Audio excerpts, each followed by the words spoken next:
दोस्तों कानपुर के बम्बू रिहा गांव से एक ऐसी खौफनाक घटना सामने आई जिसने पूरे इलाके को हिलाकर रख दिया। दोस्तों ऐसी घटना सामने आती है, यानी कि एक पत्नी है, वह अपने पति से कहने की दूसरी शादी होती है उस पत्नी की, और वह कहते हैं कि तीसरे ही युवक से बात करती है, लेकिन कहते हैं कि उसका पति है वह बार बार उसे मना करता है, बार बार उसे कहता है कि तुम इस लड़के से बात मत करो, लेकिन महिला है वह नहीं मानती है और वह कहती है कि मैं तो इसी के साथ शादी करूंगी, इसी के साथ बात करूंगी, ऐसी बात कहती है। और उसके बाद में कहते हैं कि दोस्तों जो पति है वह आग बबूला हो जाता है और गुस्से में आ जाता है, वह अपनी पत्नी पर वैसे भी शक करता है और शक के दायरे में आकर के कहते हैं कि दोस्तों वह उसे बार बार मना करता है, लेकिन वो नहीं मानती है। वो बार बार एक ही बात कहती है कि मैं तो शादी करूंगी तो उसी से करूंगी, यानी कि वह कहती है कि मुझे तो तीसरी शादी करनी है, यानी कि महिला की 2 शादी हो चुकी थी और वह महिला तीसरी शादी की फिराक में थी, यानी वह तीसरी शादी भी करना चाहती थी। लेकिन कहते हैं कि उसका पति है बार बार मना करता है, बार बार मना करने के बाद में भी महिला नहीं मानती है, और जब महिला नहीं मानती है तो कहते हैं कि दोस्तों पति है उसका आग बबूला हो जाता है, गुस्सा हो जाता है। लेकिन एक दिन उन दोनों के बीच में झगड़ा होता है, झगड़ा इतना ज़्यादा हो जाता है कि दोस्तों कहते हैं कि वह घटना ऐसी अंजाम मिल जाता है उस घटना को कि जानकर भी हर एक इंसान के रोंगटे खड़े हो जाते हैं, दिल दहल जाता है दोस्तों ऐसी घटना को सुन करके। दोस्तों जब वह नहीं मानती है तो उसके बाद में रात में उसका पति है उसे गला दबा करके उसकी हत्या कर दी जाती है और उसके बाद में खुद भी वह फांसी के फंदे पर झूल जाता है, यानी कि दोनों की जीवन लीला समाप्त हो जाती है। दोस्तों कहते हैं कि ऐसी घटना को अंजाम दिया जाता है जिसे सुन करके हर एक इंसान के रोंगटे खड़े हो जाते हैं। तो आखिरकार दोस्तों ये पूरा मामला क्या था, तो दोस्तों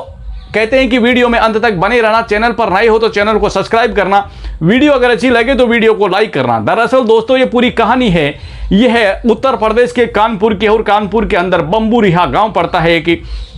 वहाँ की एक कहानी है। दोस्तों कहते हैं कि वहाँ पर एक बाबूराम नाम का एक व्यक्ति रहता है, जिसकी कहते हैं कि दोस्तों पहले शादी हो चुकी थी और पहले वाली शादी से कहते हैं कि दोस्तों उसके 2 बच्चियाँ थी, और उसके बाद में वह दूसरी शादी कर लेता है और दूसरी शादी से भी उसके 3 बच्चे हो जाते हैं। दोस्तों कहते हैं कि दूसरी शादी जब वह करके लाता है तो उस महिला का नाम शांति देवी रहता है, और शांति है वह 3 बच्चे होते हैं उस शांति के, और वह कहते हैं कि वह अपने बाबूराम के साथ उसकी शादी होती है, और शादी होने के बाद में कहते हैं कि दोस्तों वह शांति भी किसी अन्य लड़के से बात करती है, यानी कि कहते हैं कि दोस्तों जो बाबूराम है वह काफ़ी ज़्यादा उसे मना करता है, लेकिन वो नहीं मानती है, और जब नहीं मानती है तो कहते हैं कि दोस्तों वह उस पर बार बार शक करता है और शक के दायरे के अंदर वह आ जाती है। और कहते हैं कि दोस्तों जब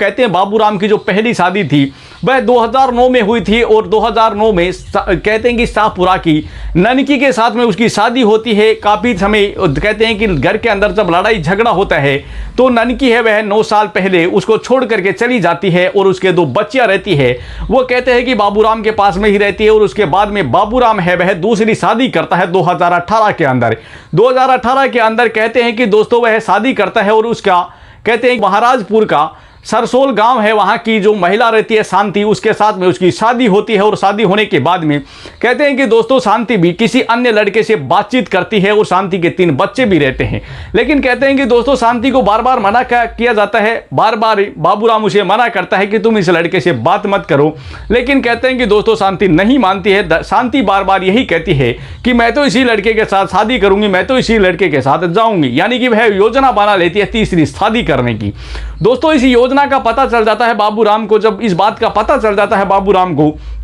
तो बाबूराम बार बार शांति को मना करता है कि तुम इस लड़के के संपर्क में मत रहो, इस लड़के से संपर्क तोड़ दो। लेकिन कहते हैं कि दोस्तों शांति है वह नहीं मानती है, और वह बार बार है वह उस लड़के से संपर्क में बनी रहती है। और बार बार जैसे ही बाबूराम उसे कुछ बात बोलता है तो वह बाबूराम को साफ कह देती है कि मुझे तो इसी लड़के के साथ शादी करनी है, तुम जो करना है कर लो। वह कुछ नहीं जानती, वह सिर्फ शादी करेगी तो इसी लड़के के साथ करेगी। दोस्तों वह बार बार उसे ऐसी बात कहती है, बाबूराम इस बात से तंग आ जाता है, परेशान हो जाता है, क्योंकि जब दोस्तों बार बार मना करने के बाद जब स्त्री है, महिला है, जब बार बार ऐसी बात बोलेगी तो दोस्तों कहते हैं कि पुरुष है वह आग बबूला हो जाता है, और बाबूराम है वह भी आग बबूला हो जाता है, गुस्सा हो जाता है। लेकिन दोस्तों कहते हैं कि रविवार की जो शाम थी दोस्तों, दोनों के बीच काफ़ी झगड़ा होता है, काफ़ी लड़ाई झगड़ा होता है, मारपीट तक मामला पहुंच जाता है। लेकिन उसके बाद में कहते हैं कि दोस्तों दोनों शांत हो जाते हैं। जैसे ही महिला को बाबूराम कहता है कि तुम इस लड़के से बात मत करो, इस लड़के से संपर्क तोड़ दो, लेकिन वह बार बार यही बात कहती है कि मैं तो इसी के साथ शादी करूंगी,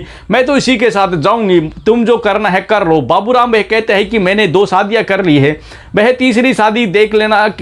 शादी नहीं चाहता, लेकिन वह कहती है कि मुझे तो तीसरी शादी करनी है और मैं तो तीसरी शादी करूंगी, ऐसी बात कहती है। लेकिन उसके बाद कहते हैं कि बाबूराम चुप हो जाता है और दोनों सब लोग हैं आपस के अंदर, घर के अंदर खाना वाना खाते हैं और खाना खा करके सब लोग सो जाते हैं। लेकिन कहते हैं कि दोस्तों जैसे ही रविवार की शाम है, सब लोग सो जाते हैं, खाना खा करके सब लोग अपने अपने स्थान पर चले जाते हैं, सब लोग सो जाते हैं। और सोने के बाद में बाबूराम है अपनी पत्नी शांति का गला घोट देता है और गला घोट करके उसकी हत्या कर देता है। और हत्या करने के बाद में कहते हैं कि दोस्तों वह मकान के अंदर बलि लगी हुई होती है और उस बलि के अंदर कहते हैं कि दोस्तों दुपट्टे से अपने आप को भी फंदे पर झूल जाता है। दोस्तों वह भी फांसी लगा लेता है और फांसी लगा करके अपनी जीवन लीला समाप्त कर लेता है, आत्महत्या कर लेता है। और कहते हैं कि दोस्तों उसके बाद में जैसे ही इस बात का जब सुबह पता चलता है तो दोस्तों जिसके बच्चे हैं वह सुबह होती है और उस सुबह होते ही जब बच्चे देखते हैं कि माँ उसकी फर्श पर पड़ी रहती है और जो उसका पिता है वह मकान की बलि पर लटका हुआ रहता है, तो दोस्तों बच्चे हैं वह कहते हैं कि चिल्लाते हैं, चीखते हैं। कहते हैं कि कोहराम मच जाता है। जैसे ही कोहराम मचता है, जैसे ही चीखने चिल्लाने की आवाज़ें सुनती है तो आस पड़ोस के लोग हैं वो वहां पहुंच जाते हैं और सब लोग इकट्ठे हो जाते हैं। और जैसे ही वो लोग इकट्ठे होते हैं तो दोस्तों वहां पर कहते हैं कि वहां सब लोग इकट्ठे होकर के वहां महाराजपुर की पुलिस आ जाती है। वहां पर पुलिस आने के बाद में कहते हैं कि दोस्तों जैसे ही पुलिस वहां पहुंचती है तो दोस्तों महिला को फर्श पर पड़ा हुआ देखते हैं और जो व्यक्ति था उसकी लाश है वो है, उसका शव है वह फंदे पर लटका हुआ मिलता है। तो पुलिस है तुरंत ही दोनों का जो शव होता है वो दोनों को अपने कब्जे में लेती है और दोनों शवों को पोस्टमार्टम के लिए भेज दिया जाता है। और उसके बाद में कहते हैं कि दोस्तों जो मृतक की बेटी होती है बाबूराम की, उससे पूछताछ की जाती है। वह कहती है कि मेरे पापा और मेरी मम्मी के बीच में आखिरकार झगड़े होते थे, क्योंकि मेरी मम्मी है वह किसी लड़के से बात करती थी, मेरे पापा बार बार मना करते थे कि आप इस लड़के से संपर्क तोड़ दो, इस लड़के के संपर्क में मत रहो। लेकिन मेरी पत्नी, मेरी जो माँ है वह बार बार यही बात कहती थी कि मैं तो इसी लड़के के साथ शादी करूंगी, मैं तो इसी लड़के से बात करूंगी, ऐसी बात है वह बार बार कहती थी। लेकिन दोस्तों उसके बाद में लड़की कहती है कि मेरे पिता ने जैसे ही रविवार को मेरे पापा और मम्मी के बीच काफ़ी झगड़ा हुआ था, काफ़ी ज़्यादा घर के अंदर झगड़ा हुआ था, लेकिन बाद में कहते हैं कि मेरे पापा चुप हो गए। जैसे ही मेरी मम्मी को मेरे पापा ने कहा कि तुम इस लड़के से संपर्क तोड़ दो, लेकिन मेरी मम्मी बार बार यही बात कही कि मैं तो इसी लड़के से शादी करूंगी और मैं तो तीसरी शादी करूंगी। ऐसी बात जब बोलती है तो पापा चुप हो जाते हैं और चुप होने के बाद में सब लोग खाना खाते हैं और खाना खा करके सब लोग सो जाते हैं। लेकिन जैसे ही सुबह होती है तो मम्मी फर्श पर पड़ी हुई थी और पापा है वो बलि पर लटके हुए मिलते हैं। तो ऐसी बात है जो मृतक की बेटी कहती है। और उसके बाद में पुलिस है पूरी आबिती सुनती है बेटी की, और सुनने के बाद में दोस्तों कहते हैं कि पुलिस है इस मामले की जांच में जुटती है। और दोस्तों कहते हैं कि पुलिस दोनों के शवों को कब्जे में लेकर के उनको पोस्टमार्टम के लिए भेज दिया जाता है। और उसके बाद में जो महिला थी उसका जो फोन था वह कब्जे में लेती है, यानी कि फोन का, और उसके बाद में कहती है कि उसकी कॉल रिकॉर्डिंग खंगाली जाती है। तो दोस्तों जैसे ही उसका लास्ट कॉल था वह उसी युवक का था जिसके संपर्क में महिला थी, यानी कि महिला जिस युवक के संपर्क में थी लास्ट कॉल उसी व्यक्ति का आया हुआ था। अब पुलिस है उस व्यक्ति की तलाश में जुट जाती है। दोस्तों कहते हैं कि वह व्यक्ति है वह घाटमपुर का रहने वाला था और वह उसकी तलाश में पुलिस जुट जाती है और उसके बाद में इस मामले को खंगालने की कोशिश करती है। पुलिस है पूरे मामले की जांच में फिलहाल जुटी हुई है। कहते हैं कि दोस्तों फिलहाल जो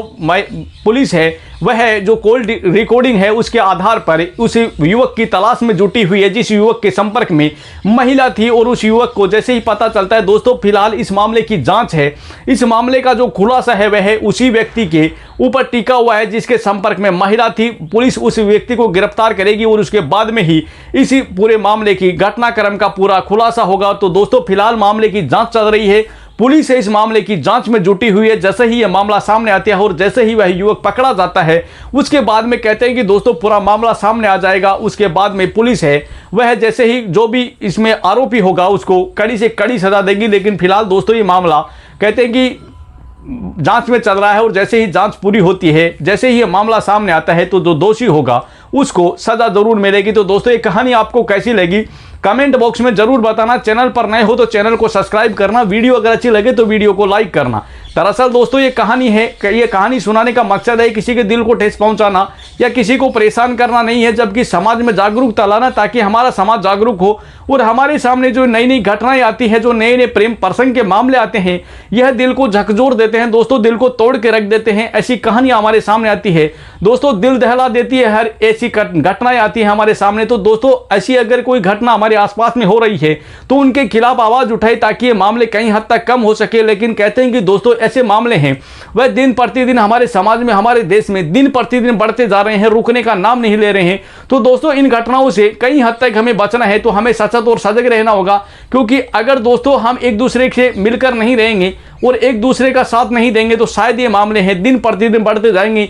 और कहीं भी रुकने का नाम नहीं लेंगे। क्योंकि दोस्तों ये मामले हैं दिन प्रतिदिन हमारे समाज में, हमारे देश में, हमारे चारों तरफ ये मामले बढ़ते जा रहे हैं। जहां भी देखते हैं एक न एक मामला हमारे सामने आ ही जाता है। कहते हैं कि दोस्तों जो प्रेम प्रसंग का मामला है